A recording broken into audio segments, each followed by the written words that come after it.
En 1926, dans l'atelier silencieux de Giverny, Claude Monet, maître de l'impressionnisme, livrait son dernier souffle.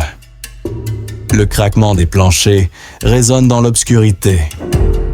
Une odeur de peinture à l'huile flotte, tandis que la lueur vacillante des chandelles éclaire des toiles inachevées. Pourquoi ce silence énigmatique? Quel mystère emporta-t-il dans l'éternité? Les murmures des souvenirs s'éteignent, comme un écho des tourments de l'âme. Une esquisse abandonnée, un regret ou une vérité trop lourde. Plongé dans les dernières 24 heures de Claude Monet, un mystère dévoilé, où drame et mystère s'entrelacent. Suivez cette saga artistique et découvrez les secrets d'un peintre au cœur des ombres. Écoutez et que l'énigme s'éclaire. En 1926, dans l'atelier de Giverny, Claude Monet affrontait son destin. Pourquoi ce silence? Le craquement des planchers résonnait dans l'obscurité. Une odeur de peinture à l'huile emplissait l'air. Était-ce la fin d'un génie ou le début d'un mystère insondable? Envisionnez-vous dans l'atelier de Giverny, le 5 décembre 1926, où le froid humide s'infiltre par les fenêtres à petits carreaux. L'odeur de la peinture à l'huile se mêle à celle de la cire des chandelles, dont la lueur vacillante éclaire des toiles inachevées, empilées contre les murs. Claude Monet, affaibli par une maladie pulmonaire, repose sur un fauteuil de bois usé, ses doigts serrant un pinceau usé par des décennies de création. Le silence, brisé par le crépitement d'un feu dans l'âtre, pèse comme une sentence. Quel secret garderait-il jusqu'à la fin? Selon ses correspondances, publiées en 1980, Monet était un homme tourmenté par sa quête de perfection artistique. Mais ici, à l'aube de sa mort, son regard fixe une esquisse inachevée, comme si elle renfermait une vérité qu'il n'osait révéler. Claude Monet, né en 1840, avait révolutionné l'art avec l'impressionnisme, capturant la lumière et les reflets dans des œuvres comme Impression, Soleil levant et Les Nymphéas. Sa vie, marquée par des luttes financières, des pertes personnelles et une santé déclinante, notamment une cataracte qui altérait sa vision, lui valut une réputation de génie obstiné, mais fragile. À Giverny, loin de l'effervescence parisienne, il semblait confronté à ses propres ombres. L'odeur de la térébenthine, encore fraîche sur une palette à ses côtés, trahissait une urgence. Écrivait-il ou peignait-il pour exprimer ses regrets? Les témoignages de son entourage, notamment ceux de sa belle-fille Blanche Ogedé Monet, décrivent un homme tourmenté par l'idée de ne pas achever son grand œuvre, Les Nymphéas. Une analyse psychologique pourrait suggérer que son silence reflétait une angoisse face à la mort, amplifiée par sa vision déclinante. Ses yeux, voilés par la maladie, brillaient encore d'une lueur étrange, comme habités par une dernière volonté. Le décor de l'atelier de Giverny s'anime sous vos yeux. Les murs, couverts de toiles aux couleurs vibrantes, résonnent du craquement des planchers sous les pas lents des domestiques. Les fenêtres, embuées par le froid, laissent filtrer une lumière pâle, projetant des reflets dansants sur les chevalets. Envisionnez-vous près de Monet, entendant le crépitement des flammes dans l'âtre, sentant l'odeur âcre de la peinture à l'huile. Quel mystère portait-il dans son cœur? Un proche, cité dans les mémoires de Georges Clemenceau, 1929, rapporte qu'il murmurait des mots sur une lumière perdue. Était-ce une allusion à sa vision défaillante ou un regret lié à une œuvre inachevée? L'atelier, théâtre de ses dernières créations, semblait refléter les tourments de son âme. Mais une esquisse, cachée sous une toile, allait tout changer.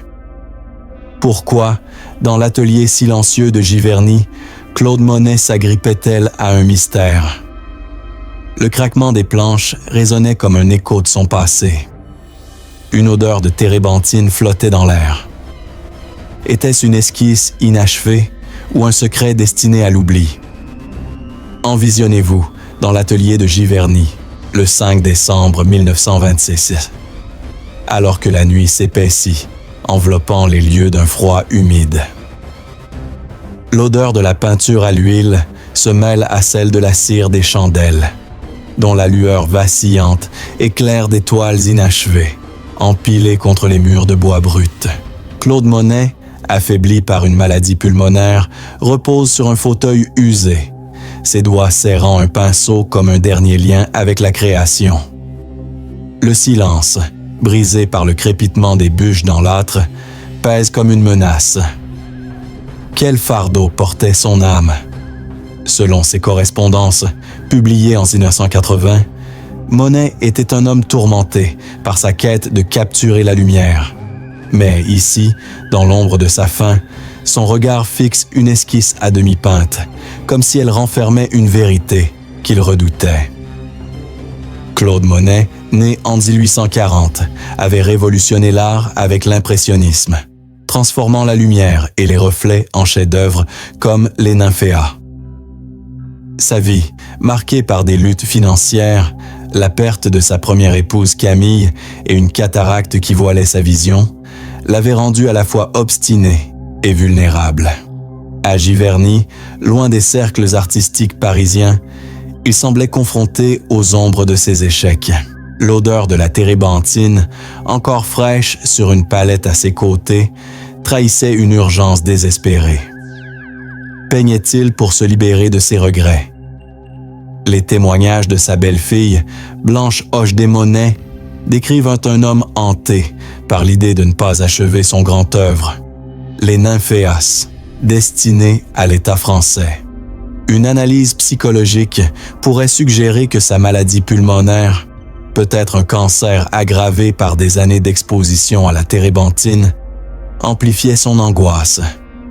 Pourtant ses yeux, voilés par la cataracte, brillaient d'une lueur fiévreuse, comme s'il cherchait encore la lumière. Le décor de l'atelier de Giverny s'anime sous vos yeux. Les murs, couverts de toiles aux couleurs vibrantes, résonnent du craquement des planches sous les pas discrets des domestiques. Les fenêtres, embuées par le froid, laissent filtrer une lumière pâle, projetant des reflets dansants sur les chevalets. Envisionnez-vous près de Monet, entendant le crépitement des flammes dans l'âtre, sentant l'odeur âcre de la peinture à l'huile. Quel secret la hantait?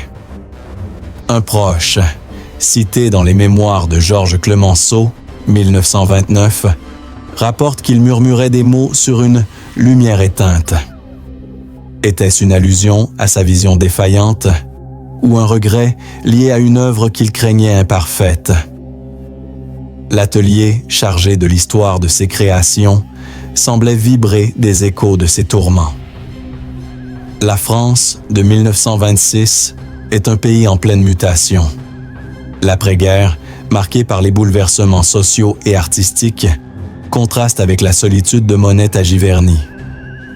Une servante, dans l'ombre, ajuste une couverture sur ses épaules, son souffle formant une buée dans l'air glacé. Les correspondances de Monet révèlent un homme qui croyait en la nécessité de son art pour capturer l'éphémère. Mais à Giverny, son silence suggère un doute profond. Était-il tourmenté par ses œuvres inachevées? Une analyse médicale moderne pourrait attribuer son état à un cancer du poumon, aggravé par des années de travail dans des vapeurs toxiques. Pourtant, ses doigts continuaient de serrer le pinceau, comme s'il cherchait une dernière étincelle de création. Envisionnez-vous dans l'atelier silencieux, où l'écho des pas sur le plancher résonne comme un murmure de mémoire. L'odeur de la peinture à l'huile et du bois brûlé emplit l'air, tandis que les chandelles projettent des ombres dansantes sur les toiles. Une esquisse, à moitié peinte, repose sur un chevalet près du fauteuil de Monet. Les coups de pinceau, hésitants, semblent refléter une lutte intérieure, comme s'il craignait de révéler une vérité trop intime. Selon une anecdote rapportée dans les mémoires de Georges Clemenceau, 1929, Monet aurait tenté, dans un moment de lucidité, de reprendre son pinceau, mais ses mains tremblantes l'en empêchèrent. Qu'avait-il cherché à exprimer? Était-ce une ultime tentative de capturer la lumière ou un regret lié à une œuvre qu'il jugeait imparfaite? La pièce, éclairée par une chandelle mourante, semble rétrécir sous le poids du silence. Les bûches crépitent dans l'âtre, projetant des lueurs orangées sur le visage de Monet. Ses lèvres bougent, mais aucun son n'en sort, comme s'il murmurait une confession inaudible.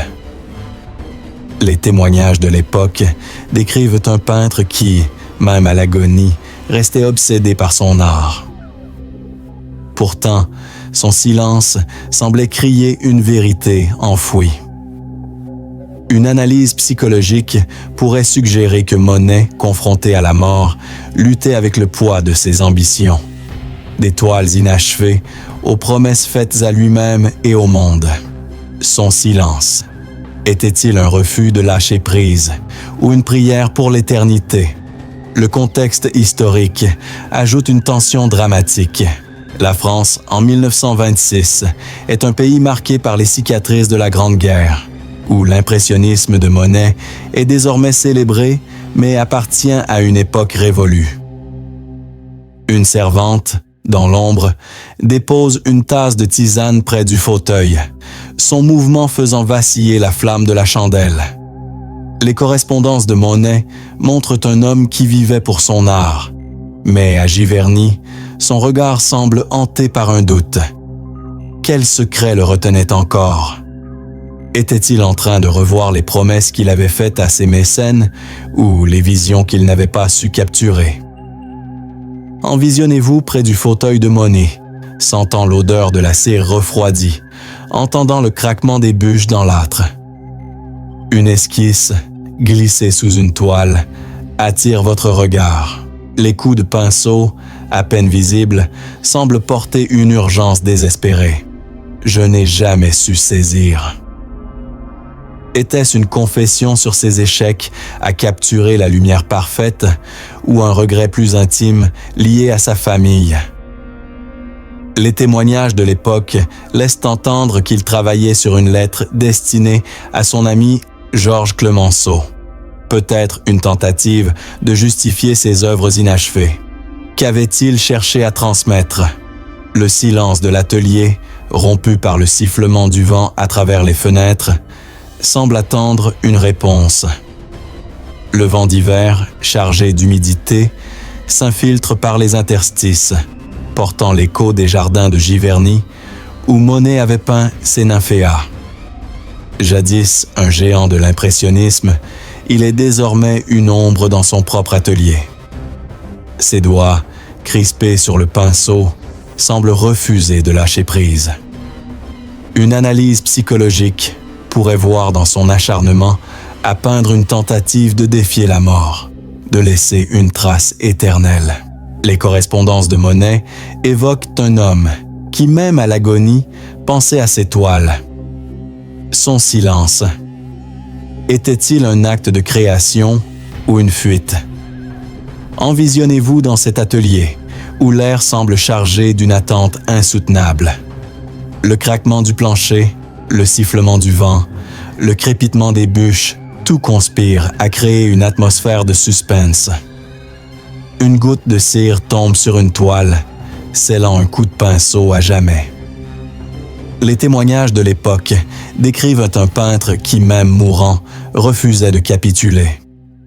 Pourtant, son silence, plus éloquent que ses mots, semblait porter un fardeau invisible. Qu'avait-il cherché à laisser au monde? Était-ce une esquisse pour l'éternité ou une vérité sur ses luttes intérieures? Mais un coup de pinceau caché dans l'ombre allait révéler une vérité inattendue. Pourquoi, dans l'obscurité de Giverny, Claude Monet s'agrippait-il à un mystère silencieux? Le craquement des planches résonnait comme un glas. Une odeur de peinture à l'huile flottait, tandis qu'une lueur vacillante révélait une toile à demi peinte. Était-ce un regret ou un secret destiné à l'éternité? Envisionnez-vous dans l'atelier de Giverny, le 5 décembre 1926, alors que la nuit s'épaissit, drapant les lieux d'un froid mordant. L'odeur de la térébenthine se mêle à celle de la cire des chandelles, empilées près des toiles inachevées. Une chandelle, presque consumée, projette des ombres vacillantes sur les murs, où des esquisses de nymphéas semblent danser dans l'obscurité. Claude Monet, le corps affaibli par une maladie pulmonaire, repose sur un fauteuil usé, ses doigts serrant un pinceau comme un dernier rempart contre l'oubli. Le silence, brisé par le crépitement des bûches dans l'âtre, pèse comme une condamnation. Quel fardeau portait son âme? Selon ses correspondances, publiées en 1980, Monet était un homme hanté par sa quête de la lumière parfaite.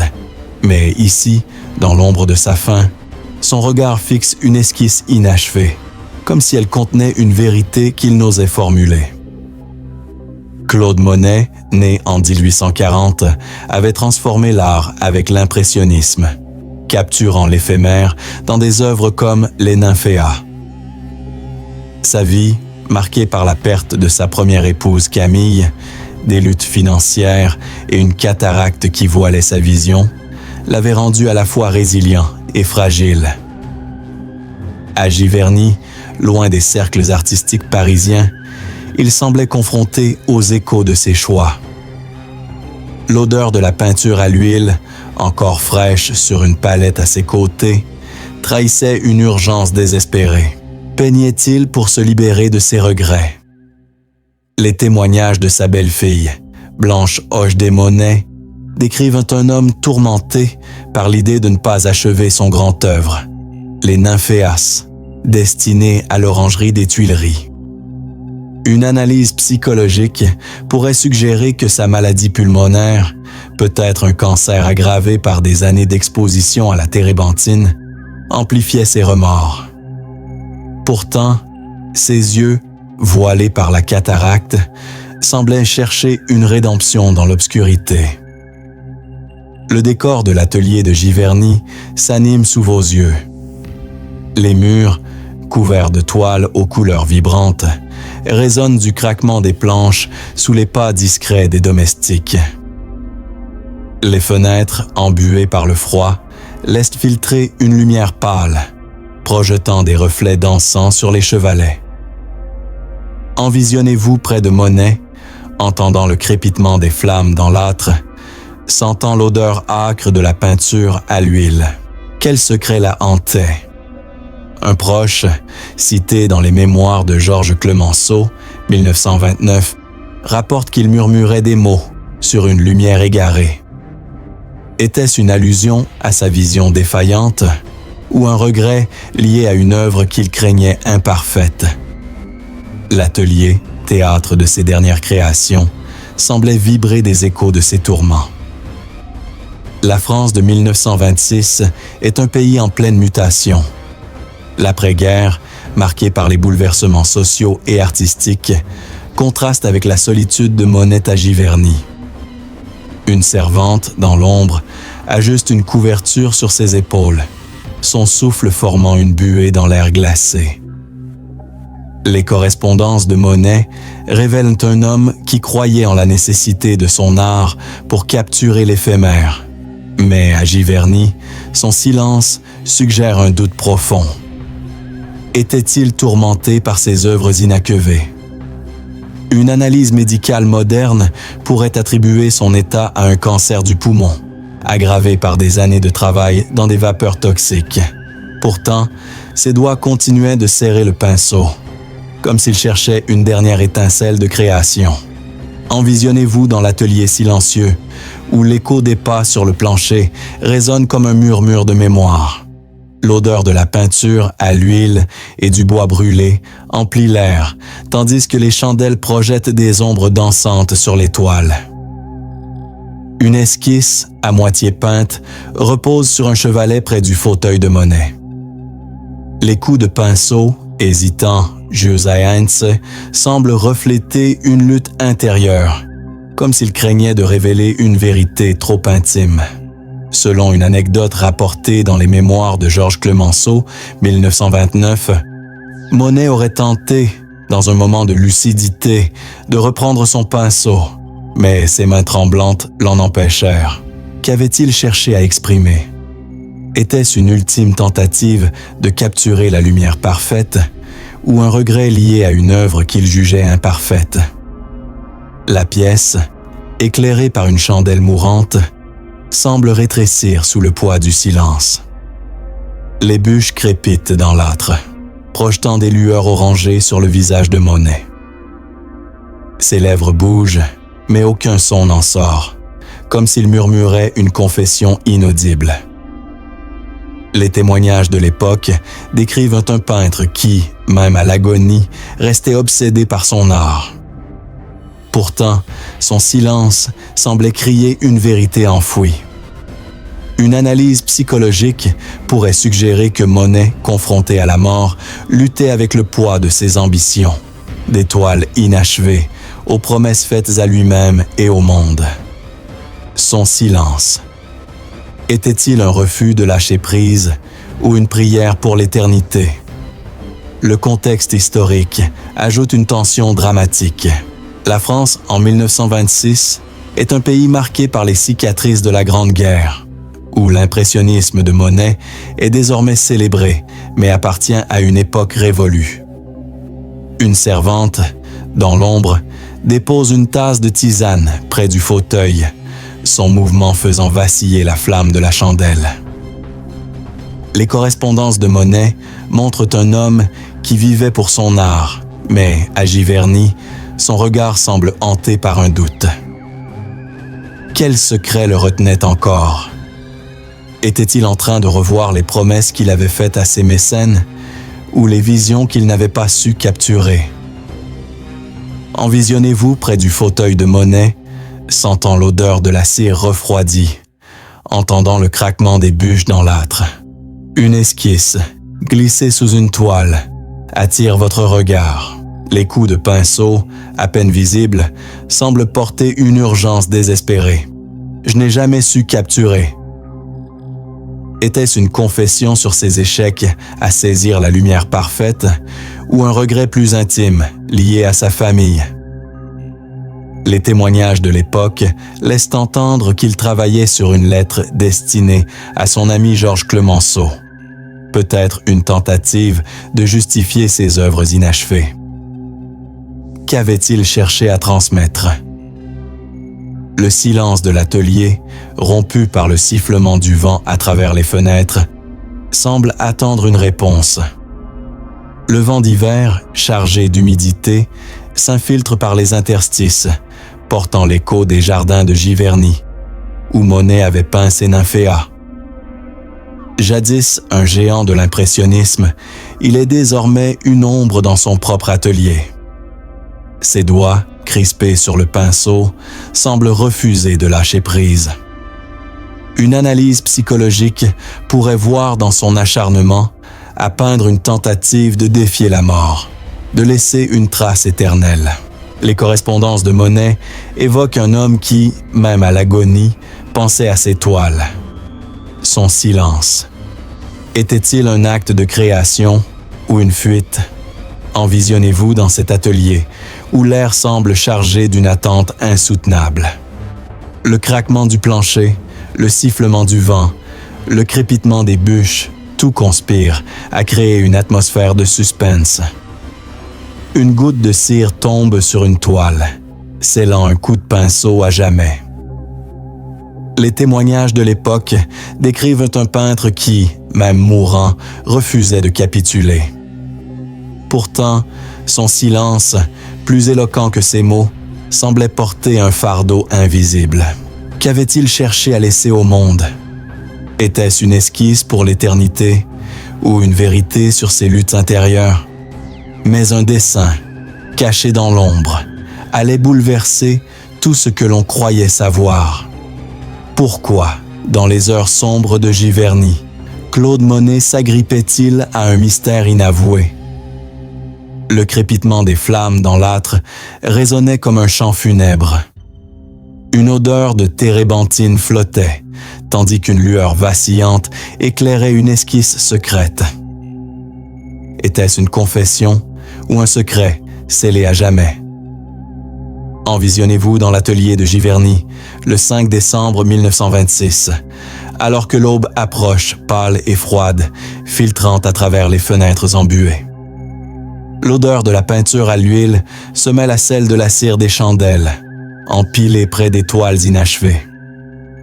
Une chandelle, presque éteinte, projette des ombres dansantes sur les murs, où des esquisses de nymphéas semblent murmurer des jugements.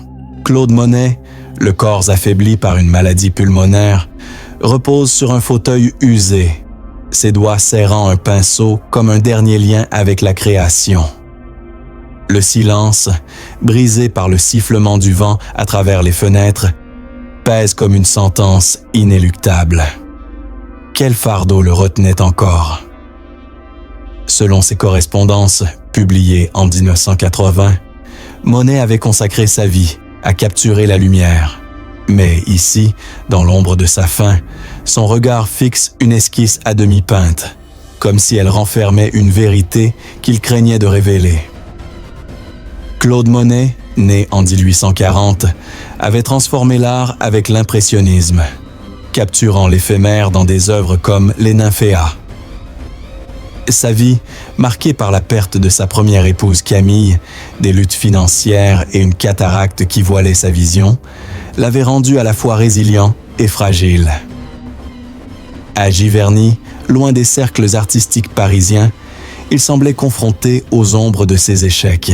L'odeur de la térébenthine, encore fraîche sur une palette à ses côtés, trahissait une urgence désespérée. Peignait-il pour se justifier ou pour se confesser? Les témoignages de sa belle-fille, Blanche Auge-des-Monet, décrivent un homme tourmenté par l'idée de ne pas achever son grand œuvre. Les nymphéas, destinés à l'orangerie des Tuileries. Une analyse psychologique suggère que sa maladie pulmonaire, peut-être un cancer aggravé par des années d'exposition à la térébenthine, amplifiait ses remords. Pourtant, ses yeux, voilés par la cataracte, brillaient d'une lueur fiévreuse, comme s'il cherchait une rédemption dans l'obscurité. Le décor de l'atelier de Giverny s'anime sous vos yeux. Les murs, couverts de toiles aux couleurs vibrantes, résonnent du craquement des planches sous les pas discrets des domestiques. Les fenêtres, embuées par le froid, laissent filtrer une lumière pâle, projetant des reflets dansants sur les chevalets. Envisionnez-vous près de Monet, entendant le crépitement des flammes dans l'âtre, sentant l'odeur âcre de la peinture à l'huile. Quel secret le hantait dans ces derniers instants? Un proche, cité dans les mémoires de Georges Clemenceau, 1929, rapporte qu'il murmurait des mots sur une lumière brisée. Était-ce une allusion à sa vision défaillante ou un regret lié à une œuvre qu'il craignait imparfaite? L'atelier, théâtre de ses dernières créations, semblait vibrer des échos de ses tourments. La France de 1926 est un pays en pleine mutation. L'après-guerre, marqué par les bouleversements sociaux et artistiques, contraste avec la solitude de Monet à Giverny. Une servante, dans l'ombre, ajuste une couverture sur ses épaules, son souffle formant une buée dans l'air glacé. Les correspondances de Monet révèlent un homme qui croyait en la nécessité de son art pour capturer l'éphémère. Mais à Giverny, son silence suggère un doute profond. Était-il tourmenté par ses œuvres inachevées? Une analyse médicale moderne pourrait attribuer son état à un cancer du poumon, aggravé par des années de travail dans des vapeurs toxiques. Pourtant, ses doigts continuaient de serrer le pinceau, comme s'il cherchait une dernière étincelle de création. Envisionnez-vous dans l'atelier silencieux, où l'écho des pas sur le plancher résonne comme un murmure de mémoire. L'odeur de la peinture à l'huile et du bois brûlé emplit l'air, tandis que les chandelles projettent des ombres dansantes sur les toiles. Une esquisse, à moitié peinte, repose sur un chevalet près du fauteuil de Monet. Les coups de pinceau, hésitants, semble refléter une lutte intérieure, comme s'il craignait de révéler une vérité trop intime. Selon une anecdote rapportée dans les mémoires de Georges Clemenceau, 1929, Monet aurait tenté, dans un moment de lucidité, de reprendre son pinceau, mais ses mains tremblantes l'en empêchèrent. Qu'avait-il cherché à confesser? Était-ce une justification de ses choix artistiques ou un regret lié à une œuvre qu'il jugeait imparfaite? La pièce, éclairée par une chandelle mourante, semble rétrécir sous le poids du silence. Les bûches crépitent dans l'âtre, projetant des lueurs orangées sur le visage de Monet. Ses lèvres bougent, mais aucun son n'en sort, comme s'il murmurait une confession inaudible. Les témoignages de l'époque décrivent un peintre qui, même à l'agonie, restait obsédé par son art. Pourtant, son silence semblait crier une vérité enfouie. Une analyse psychologique pourrait suggérer que Monet, confronté à la mort, luttait avec le poids de ses ambitions, des toiles inachevées aux promesses faites à lui-même et au monde. Son silence, était-il une prière pour l'éternité ou un refus de jugement? Le contexte historique ajoute une tension dramatique. La France, en 1926, est un pays marqué par les cicatrices de la Grande Guerre, où l'impressionnisme de Monet est désormais célébré, mais appartient à une époque révolue. Une servante, dans l'ombre, dépose une tasse de tisane près du fauteuil, son mouvement faisant vaciller la flamme de la chandelle. Les correspondances de Monet montrent un homme qui vivait pour son art, mais à Giverny, son regard semble hanté par un doute. Quel secret le retenait encore? Était-il en train de revoir les promesses qu'il avait faites à ses mécènes ou les visions qu'il n'avait pas su capturer? Envisionnez-vous près du fauteuil de Monet, sentant l'odeur de la cire refroidie, entendant le craquement des bûches dans l'âtre. Une esquisse, glissée sous une toile, attire votre regard. Les coups de pinceau, à peine visibles, semblent porter une urgence désespérée. Je n'ai jamais su rendre. Était-ce une confession sur ses échecs à capturer la lumière parfaite ou un regret plus intime lié à sa famille? Les témoignages de l'époque laissent entendre qu'il travaillait sur une lettre destinée à son ami Georges Clemenceau. Peut-être une tentative de justifier ses œuvres inachevées. Qu'avait-il cherché à transmettre? Le silence de l'atelier, rompu par le sifflement du vent à travers les fenêtres, semble attendre une réponse. Le vent d'hiver, chargé d'humidité, s'infiltre par les interstices, portant l'écho des jardins de Giverny, où Monet avait peint ses nymphéas. Jadis un géant de l'impressionnisme, il est désormais une ombre dans son propre atelier. Ses doigts, crispés sur le pinceau, semblent refuser de lâcher prise. Une analyse psychologique pourrait voir dans son acharnement à peindre une tentative de défier la mort, de laisser une trace éternelle. Les correspondances de Monet évoquent un homme qui, même à l'agonie, pensait à ses toiles. Son silence. Était-il un acte de création ou une fuite? Envisionnez-vous dans cet atelier, où l'air semble chargé d'une attente insoutenable. Le craquement du plancher, le sifflement du vent, le crépitement des bûches, tout conspire à créer une atmosphère de suspense. Une goutte de cire tombe sur une toile, scellant un coup de pinceau à jamais. Les témoignages de l'époque décrivent un peintre qui, même mourant, refusait de capituler. Pourtant, son silence, plus éloquent que ses mots, semblait porter un fardeau invisible. Qu'avait-il cherché à laisser au monde? Était-ce une esquisse pour l'éternité ou une vérité sur ses luttes intérieures? Mais une ligne, cachée dans l'encre, allait révéler une vérité choquante. Pourquoi, dans l'ombre de sa dernière heure, Claude Monet s'agrippait-il à un mystère inavoué? Le crépitement des flammes dans l'âtre résonnait comme un écho de ses luttes. Une odeur de peinture à l'huile flottait, tandis qu'une lueur vacillante éclairait une esquisse secrète. Était-ce un dernier acte de foi ou un secret scellé pour l'éternité? Envisionnez-vous dans l'atelier de Giverny, le 5 décembre 1926, alors que l'aube blafarde pointe à l'horizon, filtrant à travers les fenêtres embuées.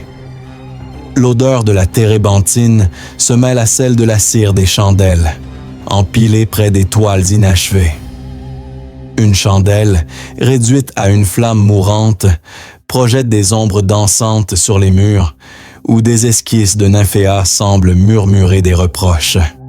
Claude Monet, le corps affaibli par une maladie pulmonaire, repose sur un fauteuil usé, ses doigts crispés sur un pinceau comme un ultime rempart contre l'oubli. Le silence, brisé par le sifflement du vent à travers les fenêtres, pèse comme une sentence inéluctable. Quel fardeau le retenait encore? Selon ses correspondances, publiées en 1980, Monet avait consacré sa vie à capturer la lumière. Mais ici, dans l'ombre de sa faim, son regard fixe une esquisse à demi peinte, comme si elle renfermait une vérité qu'il craignait de révéler. Claude Monet, né en 1840, avait révolutionné l'art avec l'impressionnisme, capturant l'éphémère dans des œuvres comme les nymphéas. Sa vie, marquée par la perte de sa première épouse Camille, des luttes financières et une cataracte qui voilait sa vision, l'avait rendu à la fois résilient et fragile. À Giverny, loin des cercles artistiques parisiens, il semblait confronté aux ombres de ses sacrifices. L'odeur de la peinture à l'huile, encore fraîche sur une palette à ses côtés, trahissait une urgence désespérée. Peignait-il pour se racheter ou pour cacher une faute? Les témoignages de sa belle-fille, Blanche Auge des Monet, décrivent un homme tourmenté par l'idée de ne pas achever son grand œuvre, les nymphéas, destinées à l'orangerie des Tuileries. Une analyse psychologique suggère que sa maladie pulmonaire, peut-être un cancer aggravé par des années d'exposition à la térébenthine, amplifiait ses remords. Pourtant, ses yeux, voilés par la cataracte, brillaient d'une lueur fiévreuse, comme s'il cherchait une rédemption dans l'obscurité. Le décor de l'atelier de Giverny s'anime sous vos yeux. Les murs, couverts de toiles aux couleurs vibrantes, résonnent du craquement des planches sous les pas discrets des domestiques. Les fenêtres, embuées par le froid, laissent filtrer une lumière pâle, projetant des reflets dansants sur les chevalets. Envisionnez-vous près de Monet, entendant le crépitement des flammes dans l'âtre, sentant l'odeur âcre de la peinture à l'huile. Quel secret le hantait dans ses derniers instants? Un proche, cité dans les mémoires de Georges Clemenceau, 1929, rapporte qu'il murmurait des mots sur une lumière impossible. Était-ce une allusion à sa vision défaillante ou un regret lié à une œuvre qu'il craignait imparfaite? L'atelier, théâtre de ses dernières créations, semblait vibrer des échos de ses tourments. La France de 1926 est un pays en pleine mutation.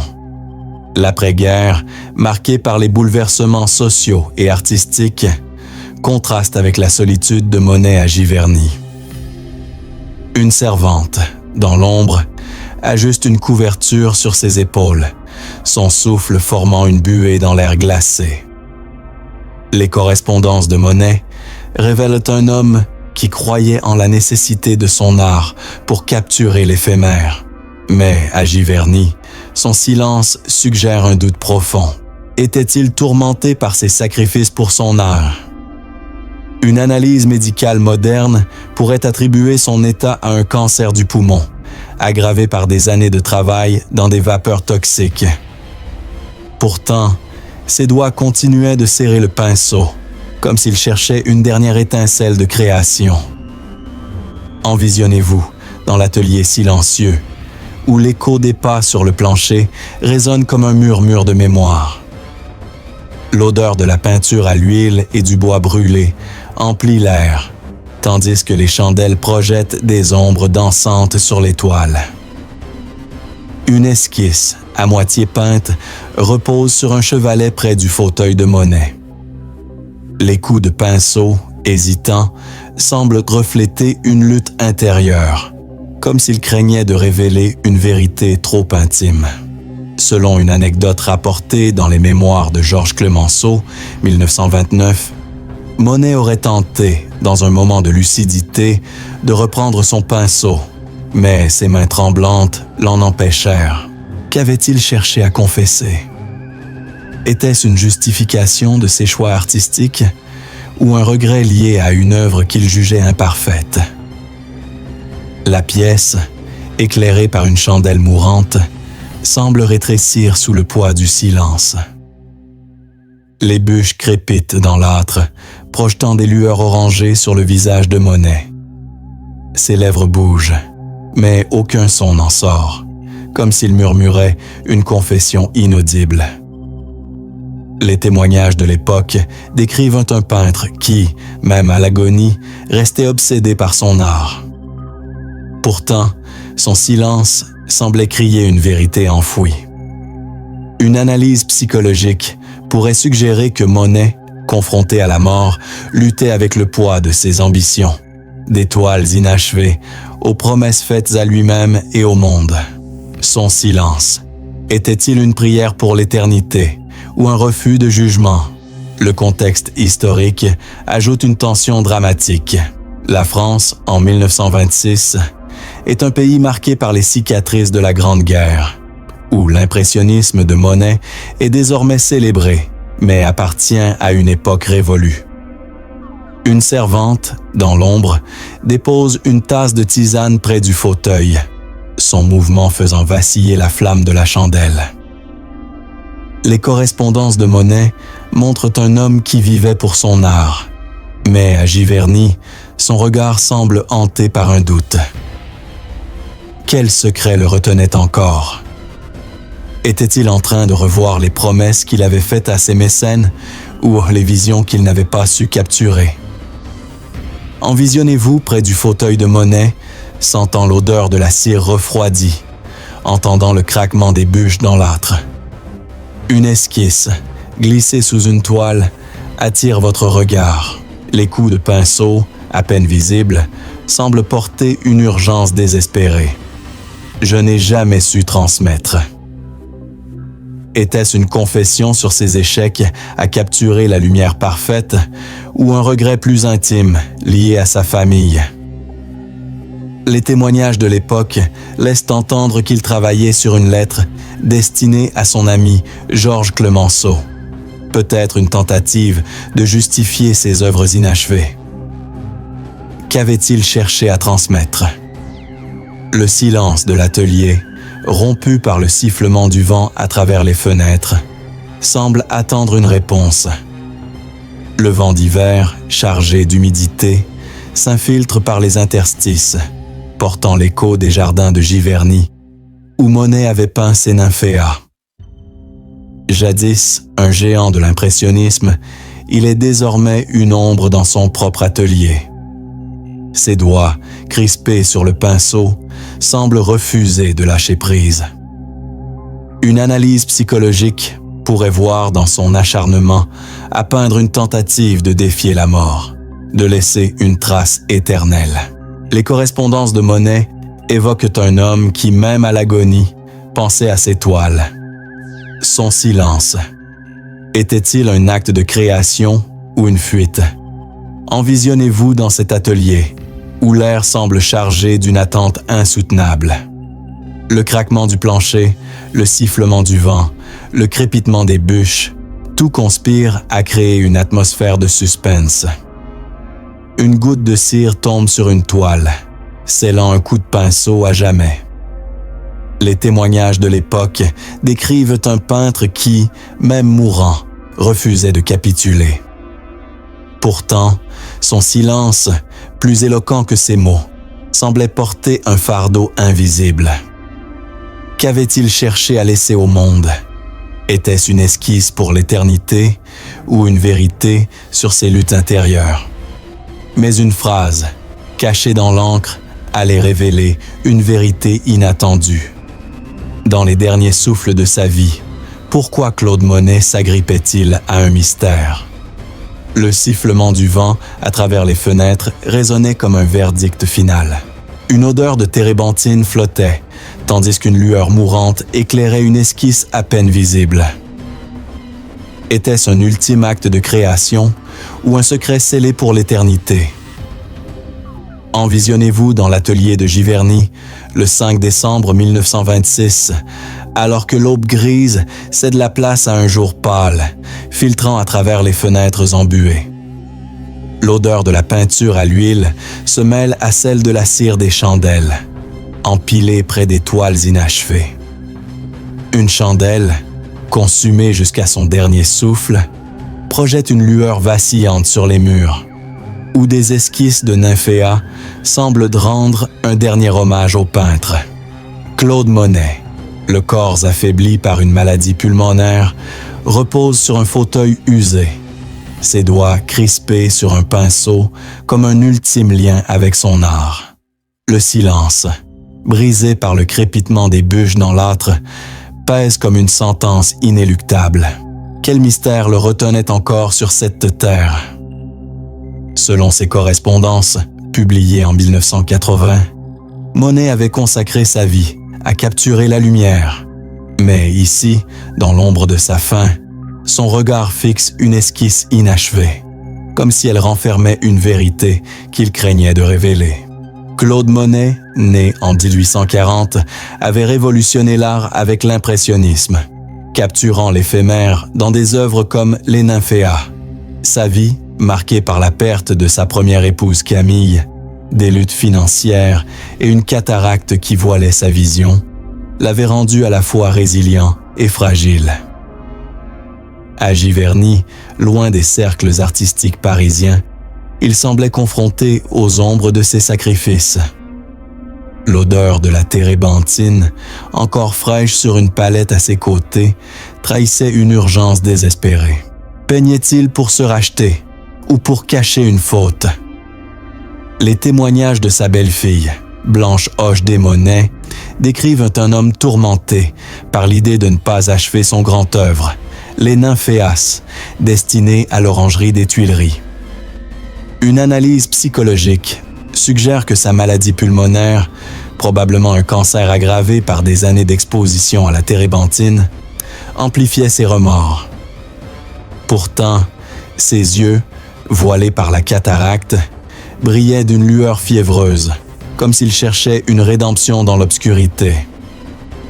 Le décor de l'atelier de Giverny s'anime sous vos yeux.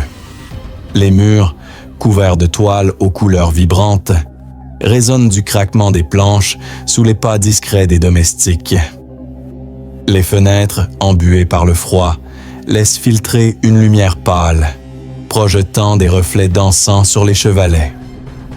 Envisionnez-vous près de Monet, entendant le crépitement des flammes dans l'âtre, sentant l'odeur âcre de la peinture à l'huile. Quel secret le hantait dans ses derniers instants? Un proche, cité dans les mémoires de Georges Clemenceau, 1929, rapporte qu'il murmurait des mots sur une lumière éteinte. Était-ce une allusion à sa vision défaillante ou un regret lié à une œuvre qu'il craignait imparfaite? L'atelier, théâtre de ses dernières créations, semblait vibrer des échos de ses tourments. La France de 1926 est un pays en pleine mutation. L'après-guerre, marqué par les bouleversements sociaux et artistiques, contraste avec la solitude de Monet à Giverny. Une servante, dans l'ombre, ajuste une couverture sur ses épaules, son souffle formant une buée dans l'air glacé. Les correspondances de Monet révèlent un homme qui croyait en la nécessité de son art pour capturer l'éphémère. Mais à Giverny, son silence suggère un doute profond. Était-il tourmenté par ses sacrifices pour son art? Une analyse médicale moderne pourrait attribuer son état à un cancer du poumon, aggravée par des années de travail dans des vapeurs toxiques.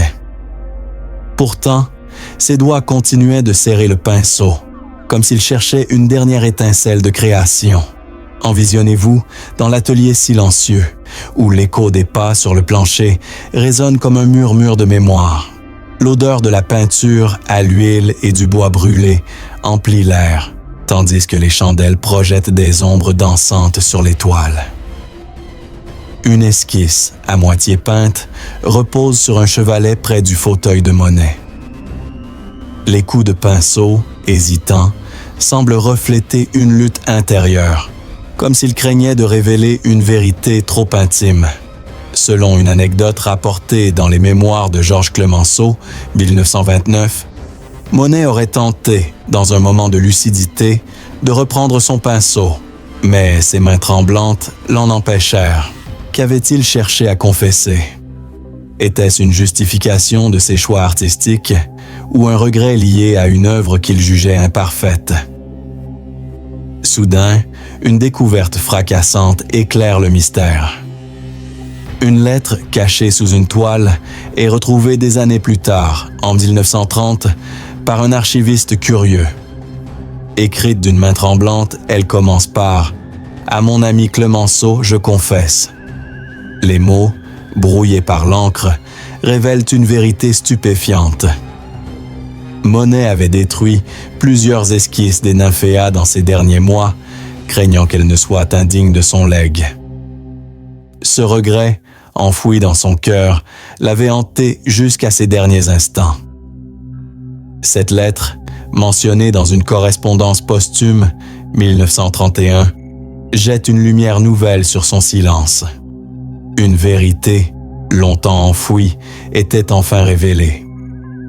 Envisionnez-vous dans cet atelier où l'air semble chargé d'une attente insoutenable. Le craquement du plancher, le sifflement du vent, le crépitement des bûches, tout s'arrête, comme si le temps lui-même rendait hommage à Monet. La chandelle s'éteint, plongeant la pièce dans une obscurité totale. Les fenêtres, froides et silencieuses, semblent garder le secret du peintre. Ses doigts, désormais immobiles, reposent sur le pinceau, comme s'ils avaient enfin trouvé la paix. Qu'avait-il laissé au monde? Un legs artistique monumental, un secret révélé ou une leçon sur la fragilité du génie? Les correspondances de Monet laissent entrevoir un homme qui vivait pour son art, mais qui craignait d'être jugé par l'histoire. Le vent d'hiver, chargé d'humidité, s'infiltre par les interstices, portant l'écho des jardins de Giverny, où Monet avait peint ses nymphéas. Jadis un géant de l'impressionnisme, il est désormais une ombre dans son propre atelier. Ses doigts, crispés sur le pinceau, semblent avoir lâché prise. Une analyse psychologique pourrait voir dans son acharnement à peindre une tentative de défier la mort, de laisser une trace éternelle. Les mémoires de Georges Clemenceau décrivent un peintre qui, même à l'agonie, pensait à ses toiles. Son silence. Était-il un acte de création ou une fuite? Envisionnez-vous dans cette pièce où l'air semble figé par le poids de l'histoire. Le craquement du plancher, le sifflement du vent, le crépitement des bûches, tout s'éteint dans un silence solennel. Une goutte de cire, figée sur une toile, scelle un coup de pinceau à jamais. Les témoignages de l'époque décrivent un peintre qui, même mourant, refusait de capituler. Pourtant, son silence, plus éloquent que ses mots, semblait porter un fardeau invisible. Qu'avait-il cherché à laisser au monde? Était-ce une esquisse pour l'éternité ou une vérité sur ses luttes intérieures? Si ce récit vous a captivé, découvrez d'autres mystères historiques en vous abonnant et en partageant vos réflexions.